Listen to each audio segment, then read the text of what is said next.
So today we are continuing our series in the book of Ruth. We're in Ruth chapter 2. How many of you did your homework this week?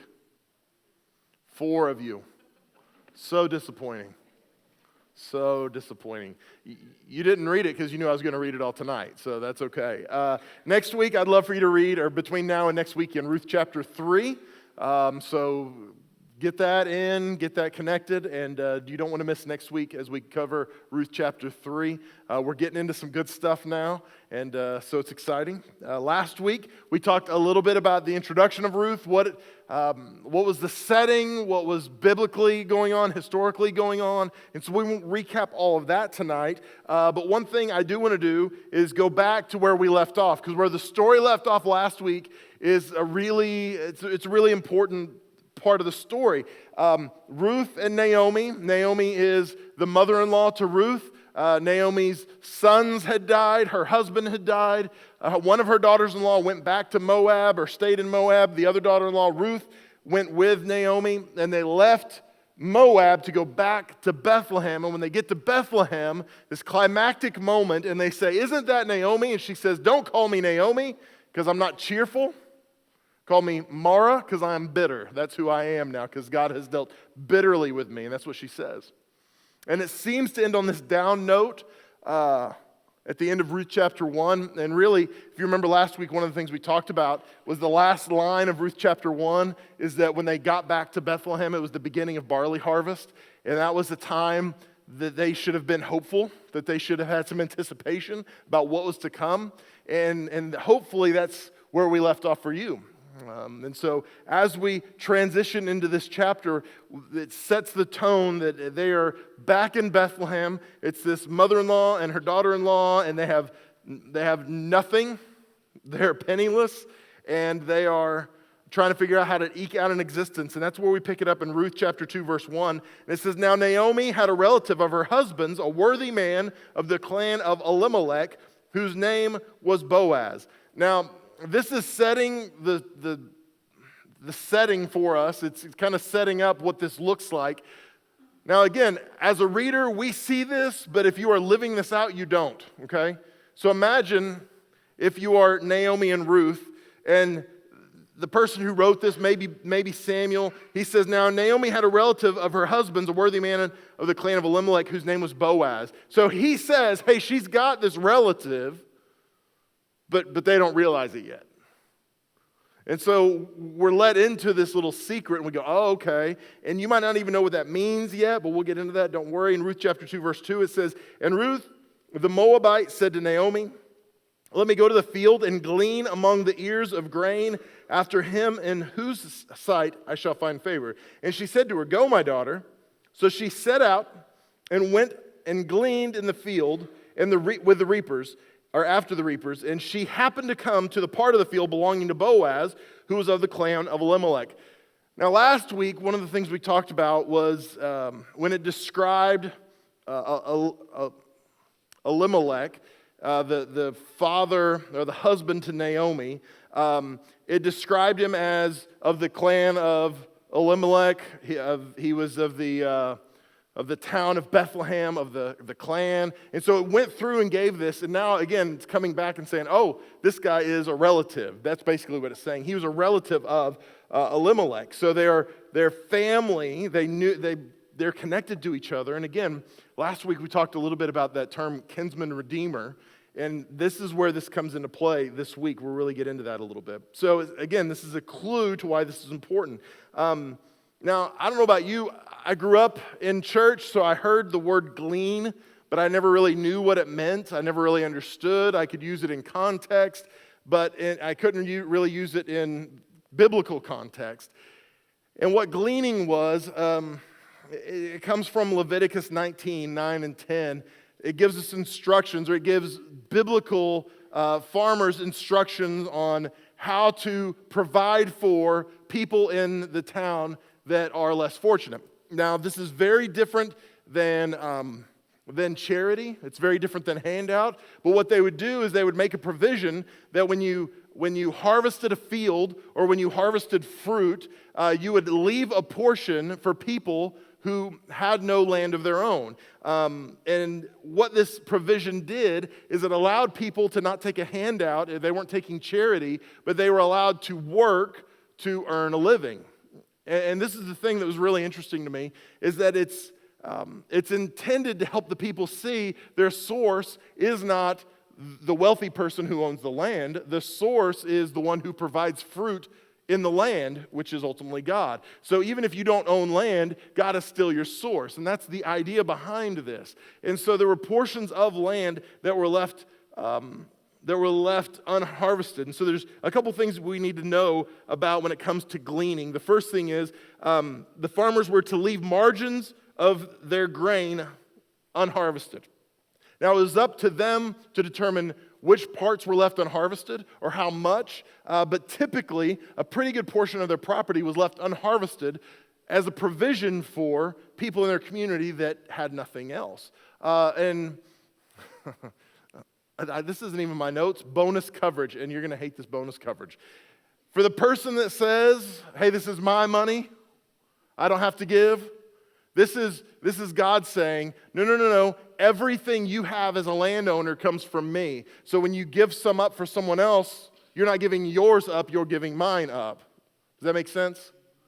And so what they did is they willingly left a portion of their field unharvested for those who didn't own land. And there were a significant number of people who didn't own land in that day and age. There were people who were resident foreigners. There were people who were widowed, many times children, people who had physical infirmities. They couldn't own property and they couldn't work the land like that. So there were provisions for them to be able to still do some work, to be able to provide for themselves and eat, because it was all from God. The second thing we see is they were not to pick up whatever produce fell to the ground. So the farmer, they had to, if they were farming barley, they could gather it, they could use a sickle and cut it, and then whatever fell to the ground, they were to leave. They weren't supposed to gather up what went to the ground. What they were supposed to do is only gather what they could manage. So if it fell, it was supposed to be gleaned.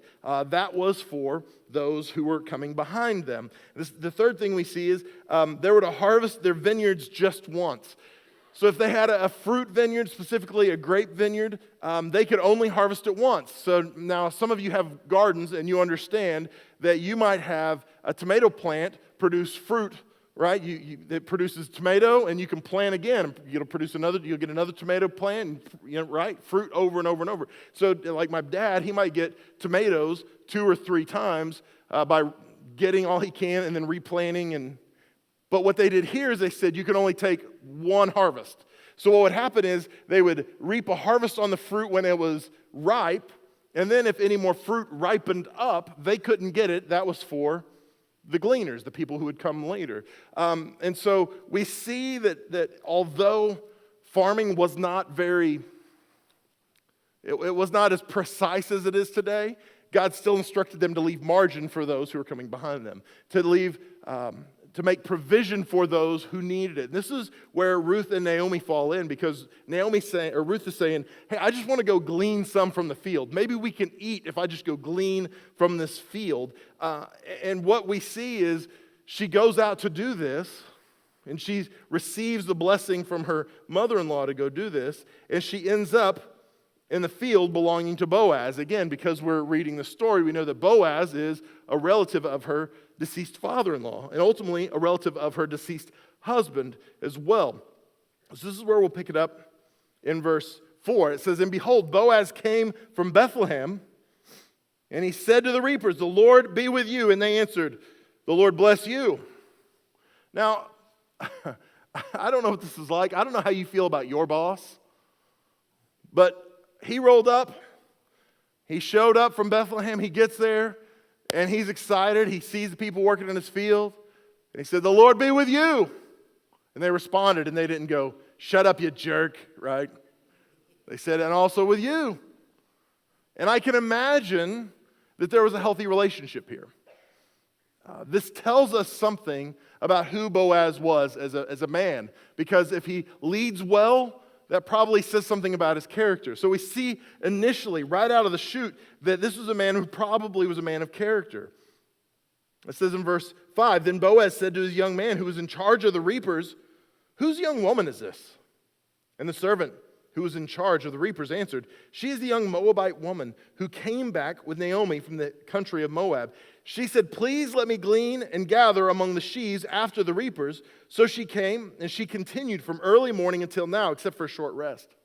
Now, I love this, and a couple things I want to point out. Number one, we talked last week about this, but when Ruth made the decision to leave her old life behind and go to Israel, go to Judah, and then settle in Bethlehem, what she was saying is, I'm leaving behind my old life, and I'm adopting a new life. And although she was adopting a new life, her identity still rested in her old life. Does that make sense? What she was called by others was her old life.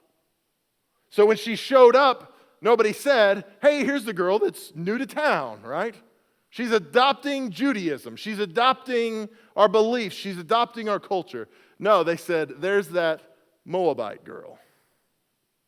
And this is what we have to understand. When we are leaving an old life and going to a new life, for some people it's going to be a hard transition. And they might still call you by your old name and by your old identity. And they might go, no, you're a Moabite. And you go, no, that's who I was, but that's not who I am anymore. But see, they hadn't experienced her. They hadn't been around her. They hadn't seen her. And so that's all they knew of her. And so some of you are making this transition from an old life, an old way of life, old habits, an old culture, an old friend group, and you're moving to a new life, and there's going to be some people that go, oh, no, I know who you are. And you're going to have to live with that for a little while until people see who you really are. Until people experience you and experience the God in you, they might still call you a Moabite for a while. And that's just something you're going to have to live with. Whenever you go into a new culture and a new life, it's going to take a little bit. But I love this because Boaz asks about this young woman, and he says this is the Moabite woman who came back with Naomi from Moab. But listen to what he said. She asked me if she could work in the field. So she came, and she continued from early morning until now, except for a short rest. I love this because this guy doesn't even know who she is. She's a foreigner living in their land, and he says, well, I don't know anything about her. I mean, I know where she came from, and I know who she's with, but other than that, all I know is she works hard. Man, she's in this field from sun up to sundown. She has a short little break, and that's all. And for someone like Boaz, that had to be impressive. He had to go, wow, that's something that she is willingly taking care of her dead husband's mom. That says something about how this girl would look after her mother. Again, it says something about her character. In verse 8 it says, then Boaz said to Ruth, so after he asks about her, he approaches her, and he says, now listen, my daughter, do not go to glean in another field or leave this one, but keep close to my young men. Let your eyes be on the field that they are reaping, and go after them. Have I not charged the young men not to touch you? And when you are thirsty, go to the vessels and drink what the young men have drawn. Now, this is important for a couple of reasons. Because what he's saying is, hey, for a young foreigner in our country, a lovely younger woman, it's probably not good for you to be in another field. Because women had very few rights, and a foreign woman had even fewer rights. And he said, I'm concerned for your safety, so stay here with my guys, and they won't touch you. They'll make sure you're taken care of. In fact, when it's time to drink, you don't have to drink with the other foreigners. You can drink with my men, as if you're one of my servants, as if you're one of my people. That was a big deal. So in this one moment, he's saying, if you will stick with me, I'm going to protect you, and I'm going to provide for you. Protection and provision. This is what he's offering, with nothing in return. He says, this is what I'm willing to do for you. Verse 10 says this, then she fell on her face, bowing to the ground, and said to him, why have I found favor in your eyes that you should take notice of me, since I am a foreigner? But Boaz answered to her, listen to this, all that you have done for your mother-in-law since the death of your husband has been fully told to me, and how you have left your father and mother and your native land and came to a people that you did not know before. Listen to this. The Lord repay you for what you have done, and a full reward be given you by the Lord, the God of Israel, under whose wings you have come to take refuge. Then she said to him, I found favor in your eyes, my Lord, for you have comforted me and spoken kindly to your servant, though I am not one of your servants. Now, last week we talked about the word hesed, and hesed means loving kindness, and it means so much more than that. It has this inference of covenant relationship, and covenant relationship is not contractual. Again, I'm not going to go through the whole thing, but contractual relationship says, I'll be good to you as long as you be good to me. And if you're bad to me, then all bets are off. I'm not going to be good to you anymore. Covenant says, we're in relationship because I care deeply about you. No matter what happens, I choose to love you, not because I feel it, because I choose it. And so even if you don't hold up your end of the bargain, I still hold up my end of the bargain. And so this is that word that's used here, kindly. When she says, you have dealt kindly with me, what she's saying is, you have displayed hesed to me. I don't deserve it. There's no reason you should treat me like this. But you are loving me and taking care of me and providing for me and protecting me, giving me what I need, as if I'm part of your family, but I'm not part of your family. And this is so important for us to remember that everything we see here is foreshadowing to how God takes care of his people, how God speaks lovingly and kindly to his people. In the month of June, we're going to be in a series where we talk about fathers. And really, the theme of the series is how we view our Father determines how we view our Heavenly Father many times. And this is what you have to understand. When Boaz approaches her and he's being kind to her and he's showing her the love of God, he is a father figure in some ways to her. And what he's displaying is the loving, father-like love of God for us. He's helping her see what that really means, what it really looks like. He displays kindness to her. He speaks kindly to her. Verse 14, and at mealtime Boaz said to her, so it was time to eat. And he says to her, come here and eat some bread and dip your morsel in the wine. So she sat beside the reapers, and he passed to her toasted grain, and she ate until she was satisfied. And she had some left over. When she rose to glean, Boaz instructed his young men, saying, let her glean even among the sheaves, and do not reproach her. And also pull some out of the bundles for her, and leave it for her to glean, and do not rebuke her. Now,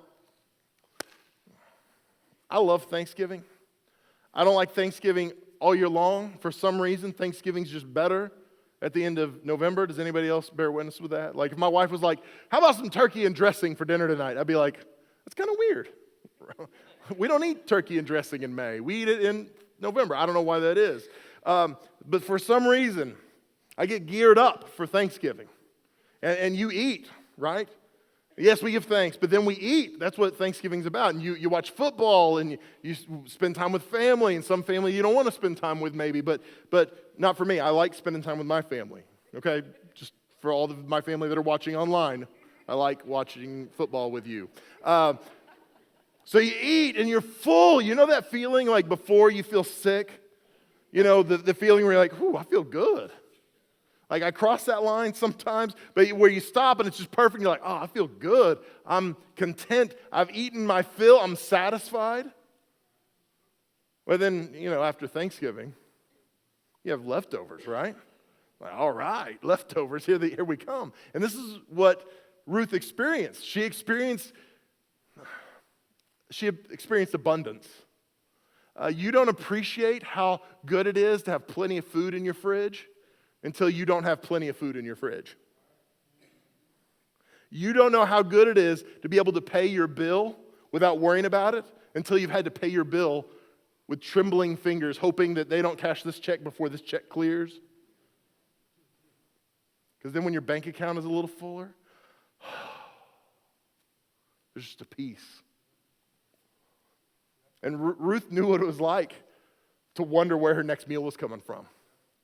On this journey, I can imagine from Moab to Judah, with no husband, no male figure, no patriarch to take care of them, and it's just her and her mother-in-law trying to figure out how they were going to eat, what was going to happen. And here in this moment, she receives kindness from Boaz, and she eats until she's content and she has some left over. Can you imagine how good that must have felt? Can you imagine her just experiencing that abundance and going, oh, I've got enough. Tonight, some of you are here and you're struggling because you don't have enough.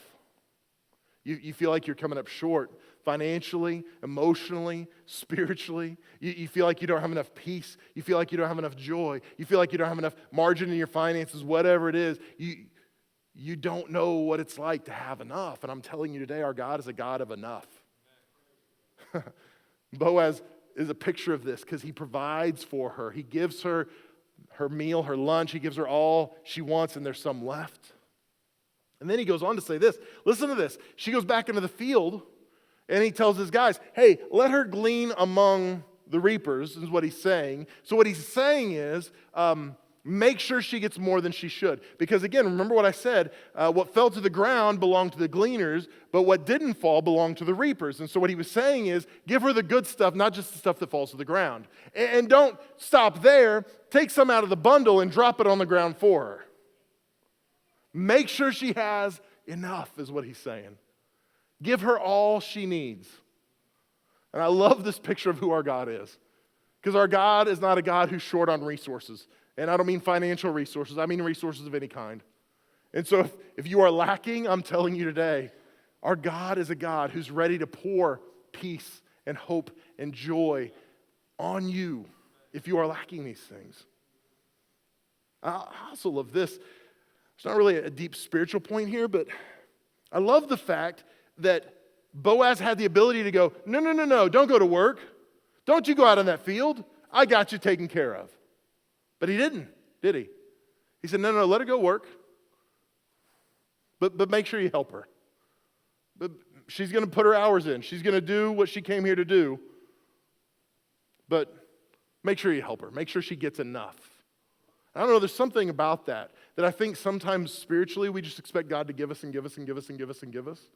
And what we have to understand, if you were here Wednesday night, what a great message. Pastor Kyle Heyman was with us Wednesday night, and he talked about how God sanctifies us, but we play a part in that.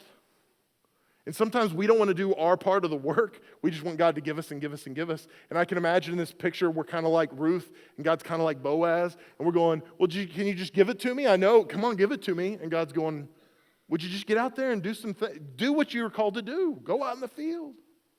Okay, that was bonus coverage. That was just a side point. Not even in my notes. But we're not going to edit it from the video. We're going to leave it. So, Ruth chapter 2, verse 17 says this. So she gleaned in the field until evening. So again, she worked from sun up to sundown. Then she beat out what she had gleaned, and it was about an ephah of barley. That phrase, beat out, it's threshed is what it means. We won't get into all of this. Next week, we'll probably talk a little bit about the threshing floor. But when you're threshing grain, the important thing to understand is you're separating the head from the stalk. And so even if you're not a farmer, if you've seen a wheat field, you'll see there's a stalk and at the top there's a head, right? And so what the threshing does is it separates the head from the stalk, and there's another step, and in biblical times these were kind of merged together, but the winnowing will separate the grain from the chaff. And so the winnowing will actually get the good stuff out and separate the good from the bad. Now, there are several ways you can thresh. There were implements in biblical times. And again, next week we might talk about this some. But there were implements that were used to help thresh the wheat and the barley to separate what you wanted from what you didn't want. The stuff that you used to make bread from just the junk that you wanted to get rid of. And so what she was doing when she was threshing this out in a very practical way was she was probably using her hands. She was probably rolling it in her hands, rubbing it, and just breaking this apart. And this is what she did. And this was probably a long process. It probably wasn't something that she did in a short period of time. And so I'm telling you this to help you understand. She started at the beginning of the day. She finished at the end of the day after sundown. But she didn't stop then because what she did then was she threshed it to make sure she could take home the good stuff and leave the bad stuff behind. And so this is a woman who worked terribly hard to make sure she could do what she was supposed to do. Verse 18, and she took it up and went into the city. Her mother-in-law saw what she had gleaned. She also brought out and gave her what food she had left over after being satisfied. And her mother-in-law said to her, "Where did you glean today? And where have you worked? Blessed be the man who took notice of you." So she told her mother-in-law with whom she had worked and said, "The man's name with whom I worked today is Boaz."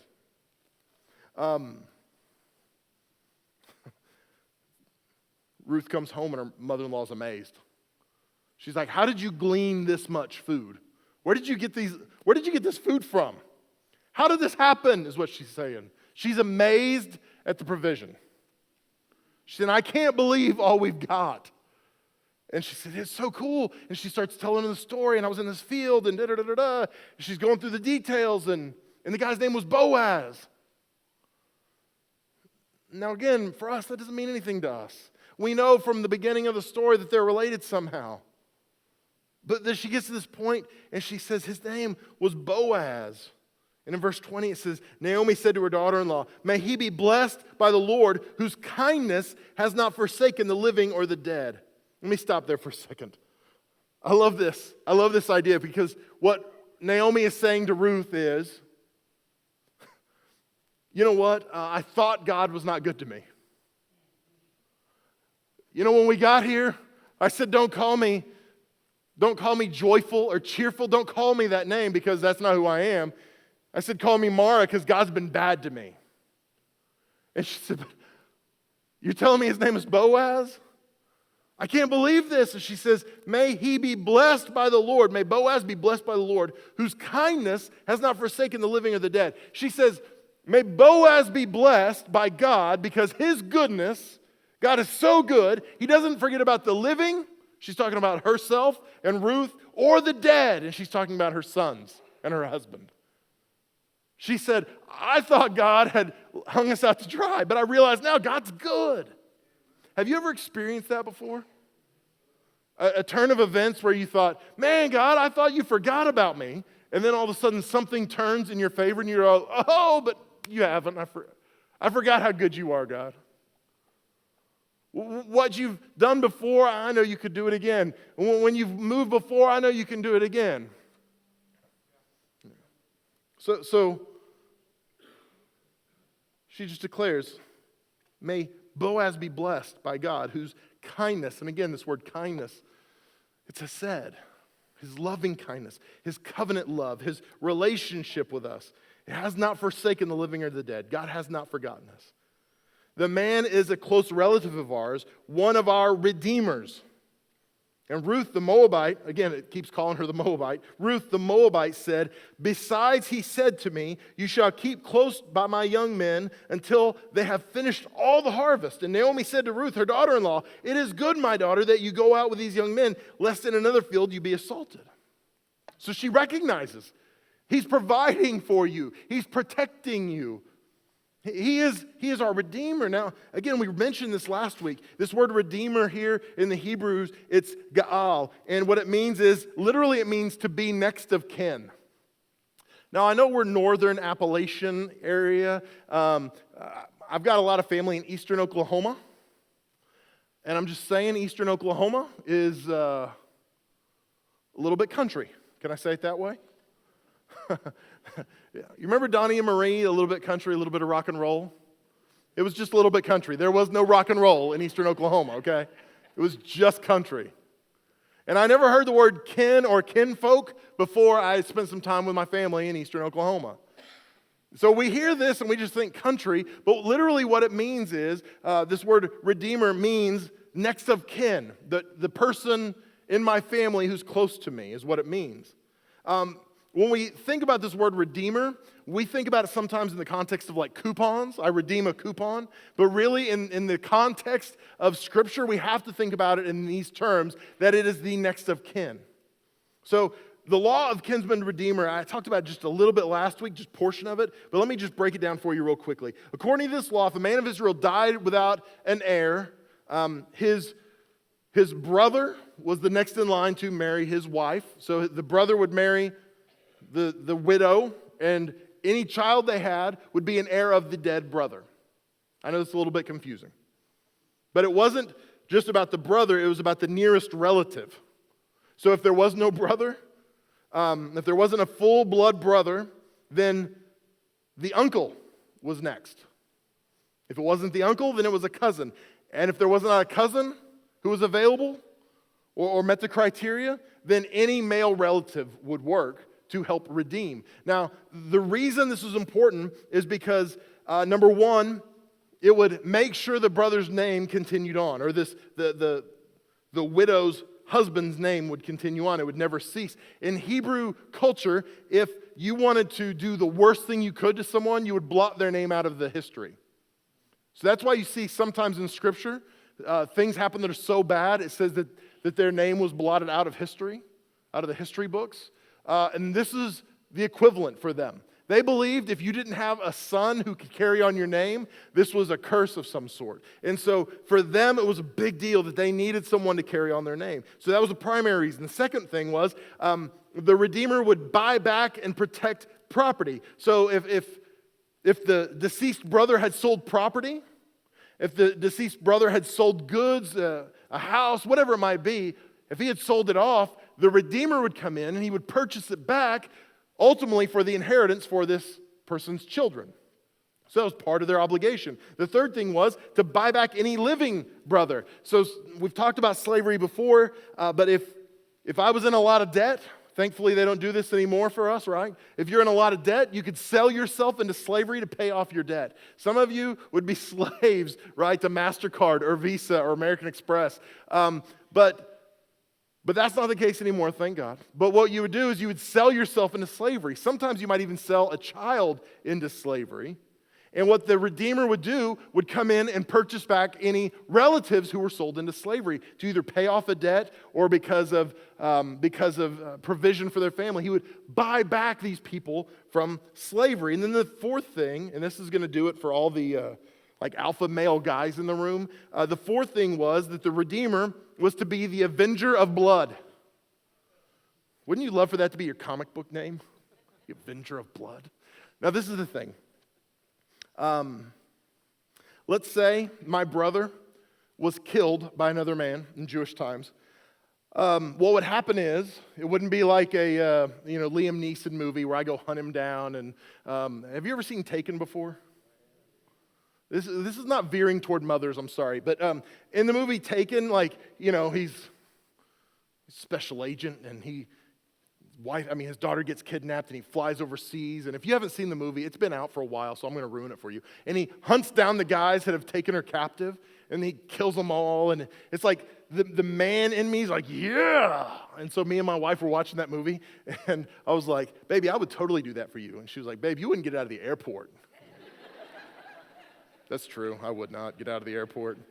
So this idea that the brother, the Redeemer, would be the avenger of blood, what it means is if my brother were killed, I would have the responsibility of avenging his death. Now, this is what would happen. There was a provision in the law that if this person had killed my family member, they could go to a city of refuge. And at the city of refuge that they would go to the priest. And the priest of that city would hear what had happened. And if they felt like they were guilty of capital murder, then that person would be turned over to me.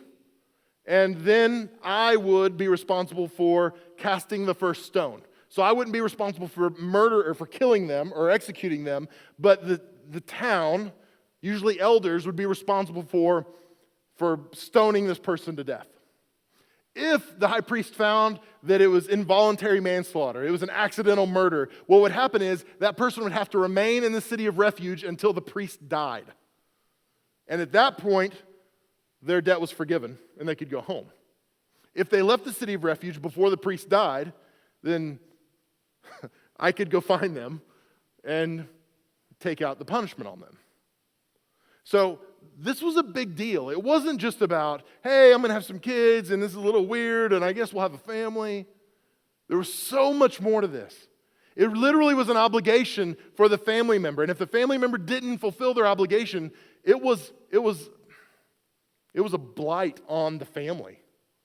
It was beyond anything else that they could do because it was just expected that you would take care of your family.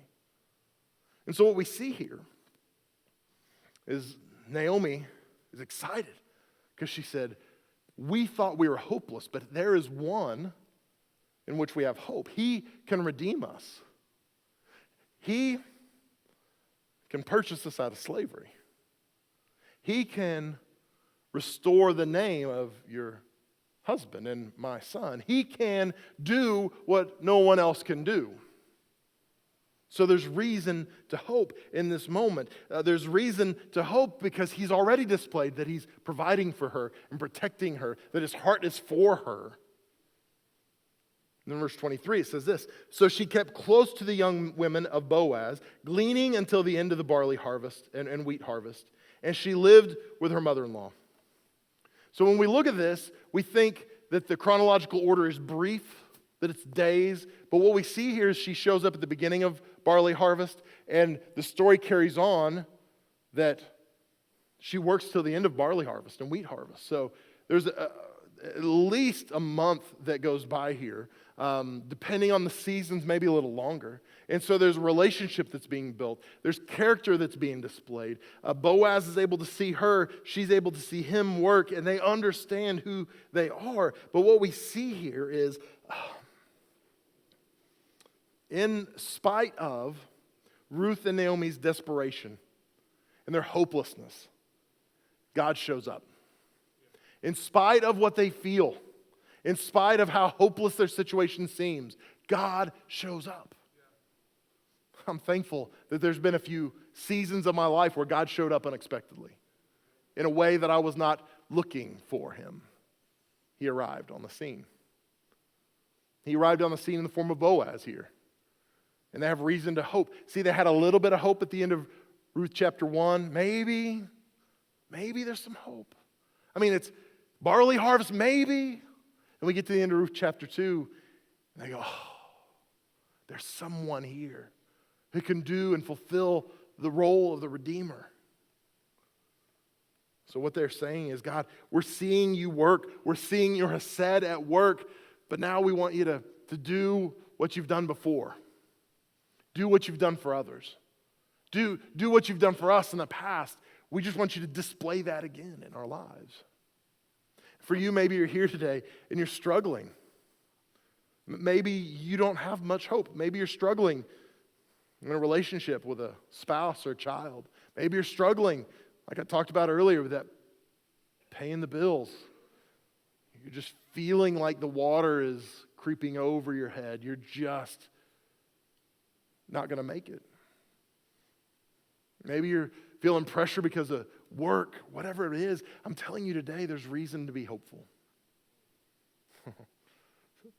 See, we don't have to jump through all the hoops that Ruth had to jump through with Boaz, as we'll see over the next couple weeks. God is here. And you might be thinking, I don't feel him. That's okay. He's here. And he is your Redeemer. He's ready to meet you. He's ready to come alongside you. He's ready to display to you his goodness through provision and protection. So my question to you tonight is, do you need provision? Do you need protection? Because our Heavenly Father's here, and he wants you to experience that. So why don't you pray with me tonight? Lord, we love you.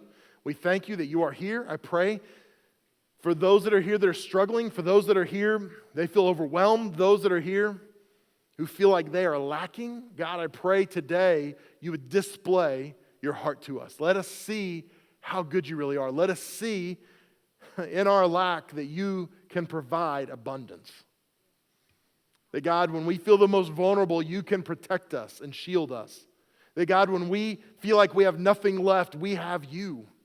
So God, let us see how crucial that is, how important that is, how monumental that is. God, I pray for those here that are struggling tonight. I pray that you would just display your Hesed, your your covenant love and relationship to those that are here. Let them experience that. Let them sense that. God, I pray you provide exactly what we need, God. You see every heart. You see every situation. You know what it is better than I do. So, God, I'm asking that you would just assure us today, individually, that you're going to take care of the needs if our hearts are submitted to you. God, help us to see that in our vulnerability, you will cover us and protect us. That, God, you will provide what we need and protect us, but, God, you're asking us to do the work that you're asking us to do. Just be faithful. Just show up. So, God, I'm asking tonight we would do that.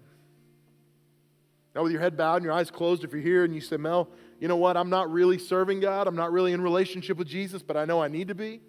I'm not going to embarrass you or make you come forward. I'm just going to pray with you right where you're at. So if that's you, would you be bold enough just to slip your hand up and say, pray for me, Mel? That's me. I want to make Jesus Lord of my life tonight.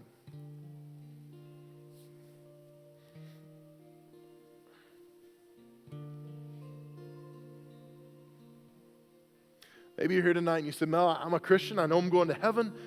But the truth is, I'm struggling with that provision and that protection thing that you were talking about. I feel like there's a lack in some areas and I need God to give me an abundance in something. Maybe it's provision for your life. Maybe it's protection. I don't know what it is. But you just say, I need God to move in those areas of my life. With nobody looking around, would you be bold enough to put your hand up real high where I can pray with you? Yeah, quite a few of you. God, I thank you that you are all we need. And I pray right now you just reveal that to us. Help us see how good you are. Lord, help us to experience abundant provision in our lives. God, I pray for the person that's here tonight who lacks peace. God, let them experience your peace that really does pass all understanding. God, I pray for the person here who feels absolutely hopeless tonight. God, let them find hope against all hope in this place, in you tonight. Not because their circumstances are changing, but because you are showing up. So God, let them experience that and see that. God, I pray for provision in people's health. Lord, I pray for people who are struggling financially, God, that you would show up in their life, you'd minister in them, and you'd give them what they need. They'd find fullness in you. God, have your way among us tonight. As you move, let us remember how you've moved in our lives before. God, as we are hoping, as we are believing, God, remind us of what you've done in the past so that we can believe in a greater way for what you're going to do in the future. So God, I pray for an abundance of hope and peace and joy and love in this place. Lord, I thank you that your word says perfect love casts out, drives out all fear. So God, let your perfect love invade us tonight. Drive out fear. And I pray that you would guard us, protect us, shield us from everything this world would throw at us. So have your way among us tonight, God. We love you. We thank you. And it's in your name we pray. Amen. Guys, here's what's going to happen now. The worship team's going to lead us in one final song. As we're singing this final song together, our prayer team is going to step forward to either side of the stage. And if you need prayer for any reason at all tonight, no matter what it may be, as we begin to sing, step out from your seat, find one of our prayer team members and let them agree with you in prayer. And then in just a few minutes, when we're done singing, Pastor Todd Stanley is going to come and he's going to close us out and dismiss us. So why don't you stand to your feet all over the room and we're going to worship together one more time before we go tonight. You guys are slow on the trigger there tonight. Maybe you want to stay a little longer. That's okay. Guys, I tell you often, I hope you know it, I love you more than you know, and I'm so glad I get to be your pastor, guys. I love you, and happy Mother's Day. God bless you guys.